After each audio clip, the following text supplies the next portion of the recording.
প্রাচীনকালের এক শক্তিশালী ও প্রভাবশালী জাতি ছিল আদ জাতি।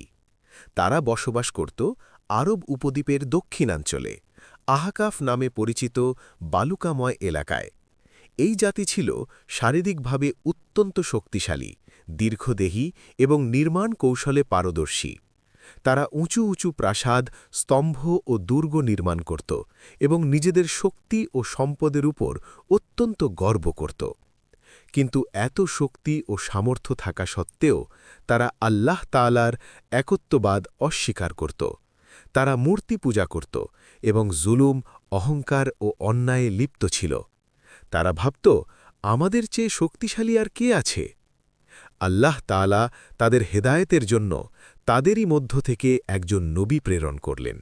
তিনি ছিলেন নবী হুদ আলাইহিসসালাম।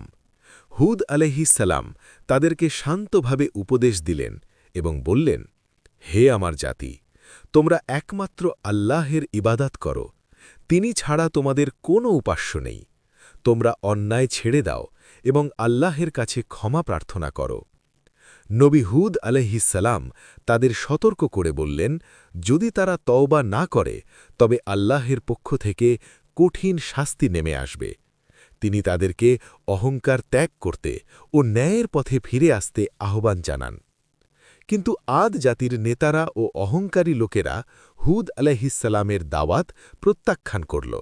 তারা তাকে মিথ্যাবাদী বলে অপমান করল এবং বলল, তুমি আমাদের দেবতাদের থেকে ফিরিয়ে নিতে চাও? তুমি যদি সত্যবাদী হও তবে যে শাস্তির কথা বলছ তা এনে দেখাও। দীর্ঘ সময় বৃষ্টি বন্ধ রইল, জমি শুষ্ক হয়ে গেল, ফসল নষ্ট হল। হুদ আলাইহিসসালাম এটাকে আল্লাহের পক্ষ থেকে সতর্ক বার্তা বলে জানালেন, কিন্তু তারা তওবা করার পরিবর্তে আরও অবাধ্য হয়ে উঠল।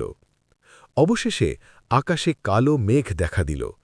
আদ জাতি ভেবেছিল এটি বুঝি বৃষ্টি ও কল্যাণ নিয়ে এসেছে, কিন্তু বাস্তবে সেটিই ছিল ভয়ঙ্কর শাস্তির সূচনা। আল্লাহ তাআলা তাদের ওপর প্রেরণ করলেন এক প্রচণ্ড ঠান্ডা ও ধ্বংসাত্মক ঝড়, যা দিন রাত অবিরাম ৮ দিন ৭ রাত ধরে প্রবাহিত হয়। সেই ঝড়ে তাদের বিশাল দেহগুলো শুকনো খেজুর গাছের কাণ্ডের মতো মাটিতে লুটিয়ে পড়ল। তাদের প্রাসাদ, শক্তি ও অহংকার সবই ধ্বংস হয়ে গেল। আল্লাহ তাআলা নবী হুদ আলাইহিসসালাম ও তার অনুসারী মুমিনদের নিরাপদে রক্ষা করলেন। এভাবে আদ জাতি তাদের অবাধ্যতা ও অহংকারের ফলস্বরূপ সম্পূর্ণরূপে নিশ্চিহ্ন হয়ে গেল।